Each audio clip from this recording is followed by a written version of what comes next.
നമ്മൾ അന്ന് സ്വപ്നം കണ്ട ഒരു അറബി നാടും ഒരു സ്വർഗമൊക്കെ ഉണ്ട് എന്ന് പറഞ്ഞാൽ നാട്ടിലെ ഒരു നന്മയുടെ ഒരു ആ ബാഗ്ദാദും അതിൽ വായിച്ച ബാഗ്ദാദും ഇപ്പോഴത്തെ ബാഗ്ദാദ് കിടക്കുന്നതും തമ്മിലുള്ള വ്യത്യാസം വെച്ചിട്ടാണ് ഞാൻ ആ കവിത എഴുതാനിടയായത്. ആ യുദ്ധകാലത്തെ ഇറാഖിൽ നടന്ന യുദ്ധം അത് എല്ലാ കാലത്തും എല്ലാ വെടിയുണ്ടയും വാൾമുനത്തുമ്പും അന്ത്യമായി ചെന്നു കൊള്ളുന്നതെപ്പോഴും അമ്മമാരുടെ ഗർഭപാത്രത്തിലാണെന്ന സത്യത്തിൽ ദൈവം പിറക്കട്ടെ എന്നാണ് എൻ്റെ പ്രാർത്ഥന. എല്ലാ വെടിയുണ്ടയും ആത്യന്തികമായി ചെന്ന് കൊള്ളുന്ന ഒരു അമ്മയുടെ ഗർഭപാത്രത്തിലാണ് അല്ലേ?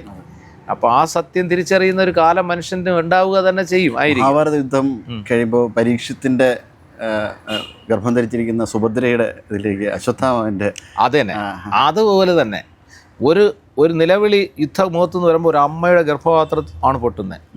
എവിടെയോ ഒരു നിലവിളി യുദ്ധകളത്തിൽ വീഴുമ്പോൾ. അപ്പോൾ അതുകൊണ്ട് ഇത് മനസ്സിലാക്കാതെ മനുഷ്യൻ ഇങ്ങനെ വല്ലാതെ പോകുന്നു.